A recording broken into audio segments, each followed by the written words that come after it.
This is my 8th time to come to Ghana. I haven't been here for 12 years though. My main reason for coming is that I'm writing a memoir about my very first experience in 1995 when I didn't know anybody and I just came here by myself.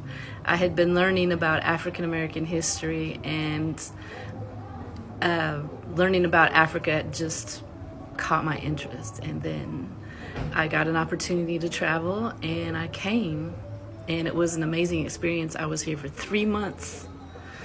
So I was going to retrace some of the places where I went, and my next leg of the journey was going to be up north, Tamale, Bogatanga, Tongo, the Tongo Hills. And it was my favorite place actually, and I really wanted to share some of the cultures and the Muslim culture and how they pray 5 times a day. And also, like up in Bogatanga, I stayed with a family who the husband was Muslim and the wife was Presbyterian. And the cultures up there are so peaceful and welcoming and spiritual. And I really wanted to share those experiences and also just remember, what it was like. I've been to Tamale, but I haven't been up to Bogatanga and the Tongo Hills since almost 3 decades ago. But, well, unfortunately, my accommodations canceled at the last minute, and I looked around for someplace I could go that was kind of in the country and a nice, relaxing environment, but I wasn't feeling anything, and I was like, well, I could go up there and I don't know anybody anymore, and it would be a new adjustment and kind of hectic. And then I was like, well, I could just cancel everything and just go someplace that's nice and relaxing because, it's been a rough year for me, and it's my birthday. So I thought, Amma, do you want to have an intense but difficult learning experience, or do you want to have a nice, relaxing time? And I thought, Amma, I think you want to have a nice, relaxing time. I think that you should change your reservations to somewhere else. So unfortunately, I kind of really want to go up there, but I'm not going to go up there. So I'm going somewhere very relaxing, birthday relaxation, get away from it all type of place, and hopefully learning experience. But sometimes relaxation and serenity don't necessarily mean learning, but we'll see. So stay tuned. One thing I like about these white collar people, I'm most loving them and I like about them when they travel to like some place in Ghana, like some villages in Ghana, they always have good experience. Good experience. And that is the reason why me I dey like them.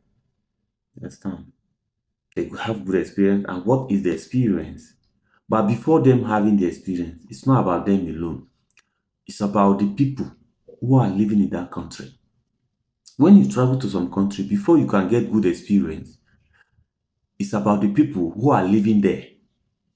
The way the people welcome you. Because if the people don't welcome you well, you will not have good experience. And one thing I like Ghanaians, they know if they see white people, you no go see them beg them for money or having any. No, no, no, no. You will not see Ghanaian with that character. That is the reason why when you see these white people traveling to Ghana, they will always have good experience because Ghanaians are so kind to them. Ghana is not a new thing to them. Ghanaians know they say like, hey, you are white, like they don't see it. They just see whether you are a white color, whatever, because why? They just want to keep the name of the country neat. And that is the reason why you see these white people traveling around Ghana. They always have good experience. You see the year where this woman traveled to Ghana. It's not be today, oh, but although you still have a lot of video, listen to the video to the beginning to the end so that you can understand our experience. She's sharing her experience in this from the beginning of the video to the end of the video. Now about our experience. Listen to it. And because we're still waiting for educating. This video is all about educating about these white people when they come to Africa, like especially Ghana. I'm not talking about other African countries. I'm talking about their experience in Ghana. And the reason why when you are white, you'll be loving to come to Ghana because of their. You won't see them talk about negative thing about Ghana. Everything about Ghana is about good experience. They are good experience about Ghana. Man, if you see a video when you see a white people they condemn Ghana, send them to me. I'm waiting because me I've never seen. Now only the good experience about what people sharing about Ghana. Now me I dey see. If you get it, share them to me. I'm waiting to see, but I've never seen. I know some people will say, yeah, they have seen. I'm waiting for you. Look at my bio. My WhatsApp number is there. Share them for me and watch the rest video to the beginning of the end. You understand? This morning I've been thinking about the topic of African unity.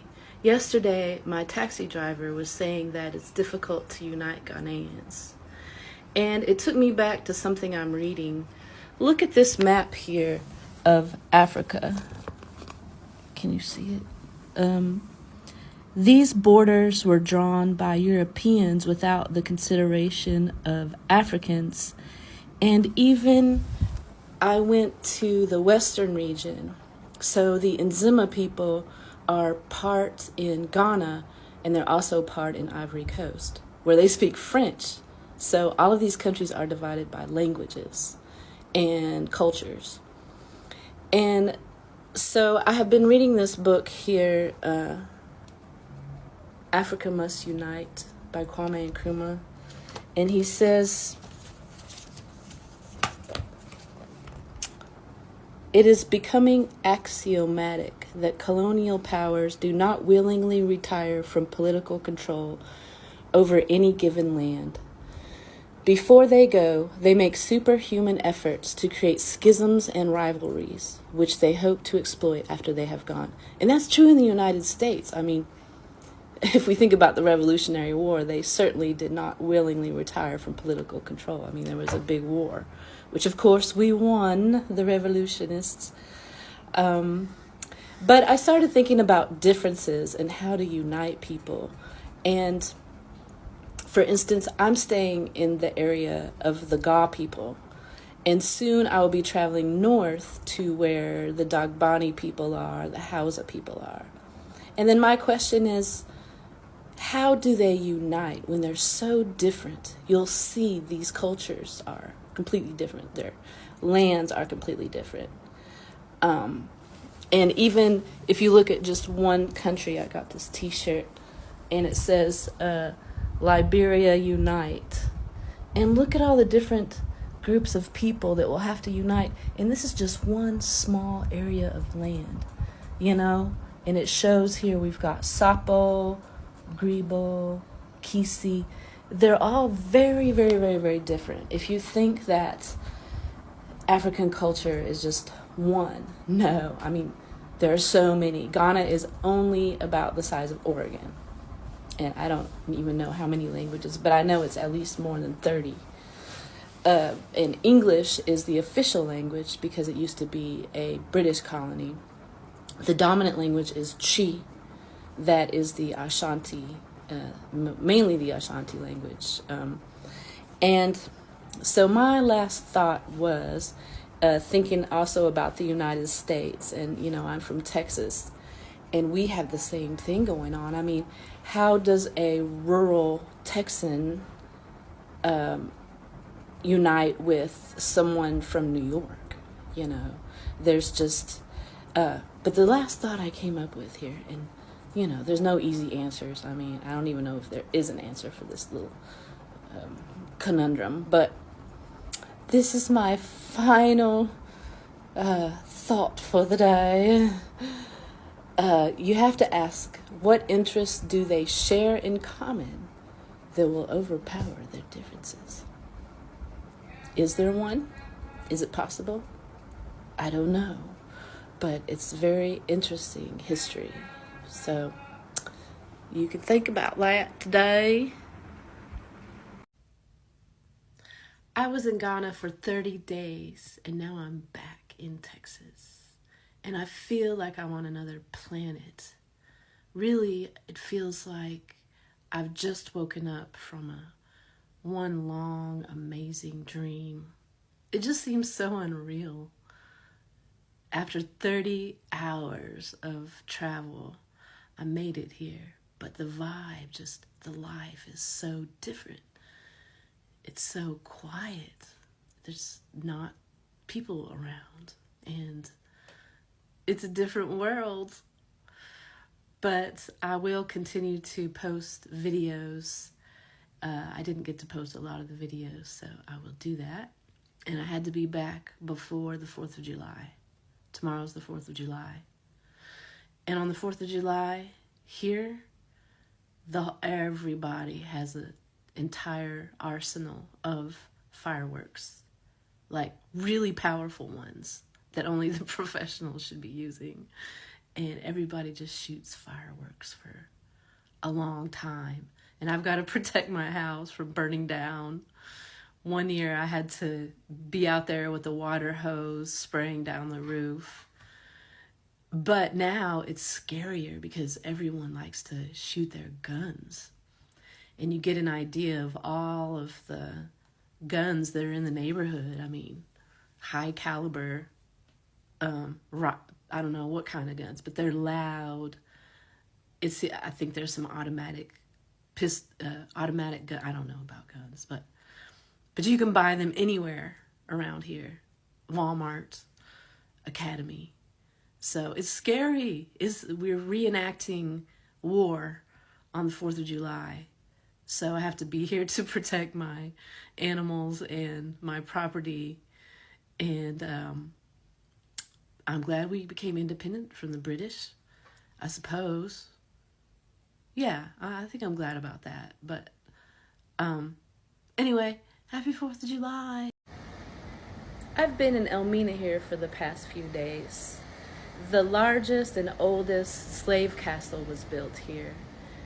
Along this coast, the Gulf of Guinea, it faces south, and there were 50 forts built along the coast, along 300 miles, which is an average of every 6 miles, there was a fort or a castle. And it started with the Portuguese, and they wanted the gold. Then the Dutch came along, and they also wanted gold. And then the slave trade started in the 1700s.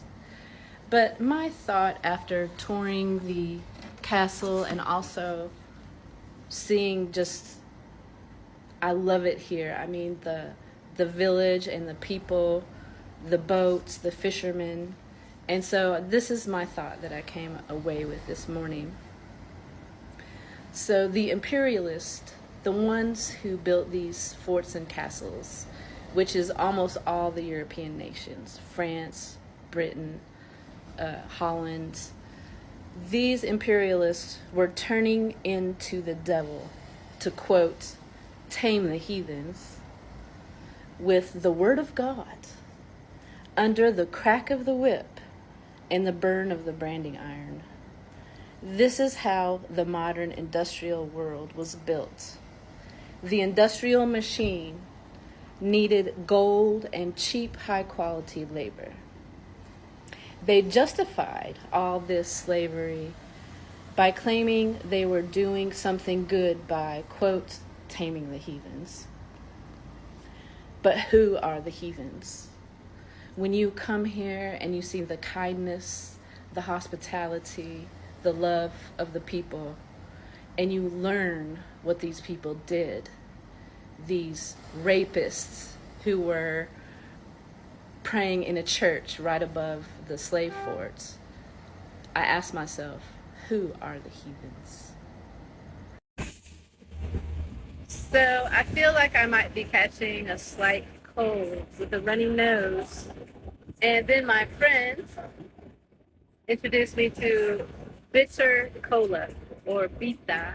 cola, and it's been used for centuries to help infections and colds.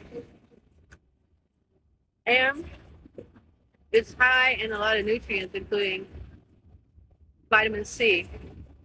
So I'm feeling better already. Woo-hoo. There's the ocean.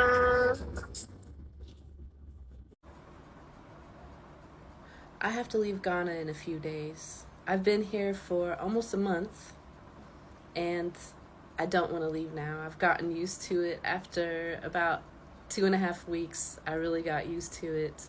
And I don't want to leave, but I miss home. So I do want to leave.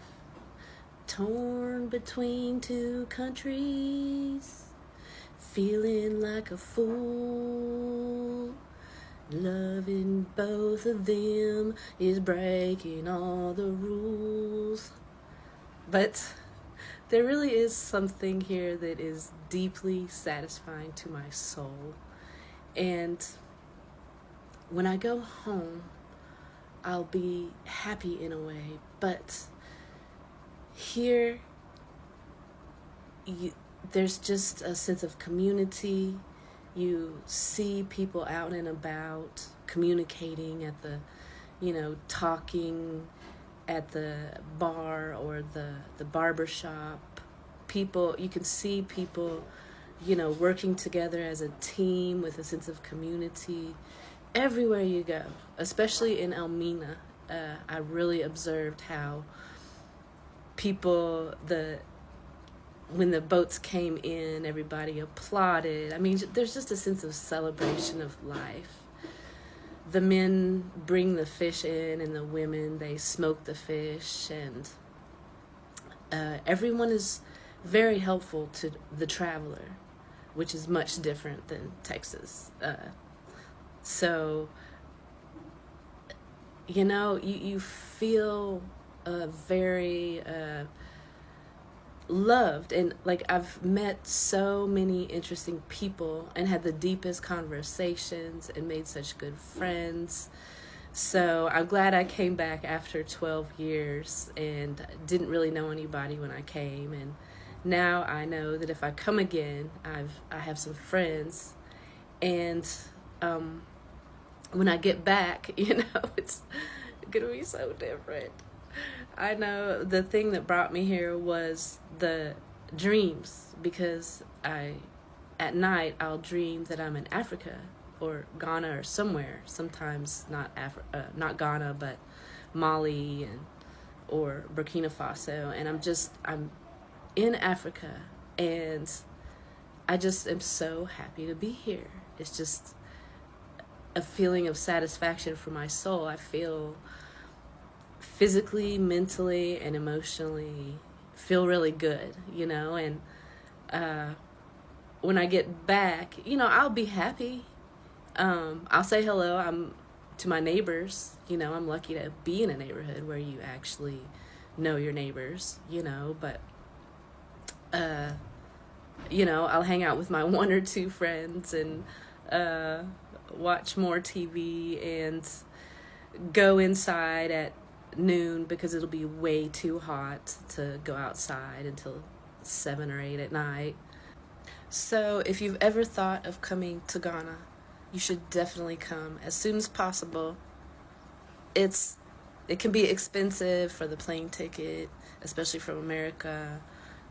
It's won't be easy at times, but if you come with a beginner's mind, with a mind of learning and being open to new ways of doing things and giving up some of your stubborn ideas about how to do things and go with the flow, then you're gonna love it. I mean, I would recommend going places besides the main cities,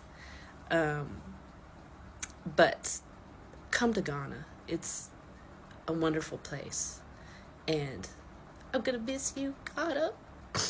But hopefully I'll be back soon, but I don't know. It's not easy.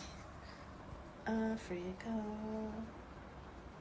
I hope you enjoyed the experience she shared. Now, the kind of experience that I'm talking about. they always have good experience when it comes to when they visit, and they just when they're visiting in a country, they just want to have a good record, their observation, what they see around environment, the life they live with people, how they move around, what they see, the food they eat. You won't see them condemning anything. No, they will explain it. Where's supposed to be right, and the place that is supposed to be fixed, and the place that is not supposed to be fixed. They were explaining it. If you see how she explained everything. You see, you listen to it. She explained everything correct, how it's supposed to be. That is what we most African we need to learn. We should learn from them. It's good. We should learn.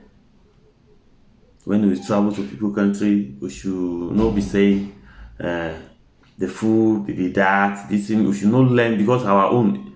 There's nothing different between our own and those people own. We all almost the same. We should learn how to respect other people's culture and other time. That is my own observation and my own experience, what I can share here. We should learn how to respect people, everything about people. We should not come to social media and be condemning people, food, people, blah, blah, blah, blah. We should not be doing that. I just want to appreciate everybody. My name is Master Manager Nigerian News. And if you want to reach out to me, look at my bio. My WhatsApp number is there. You can tell me anything you have to tell me. I'm here for you. And don't forget to subscribe, and don't forget to comment. Your opinion is very, very interesting. God bless you, and I just want to say bye-bye for now. Thank you.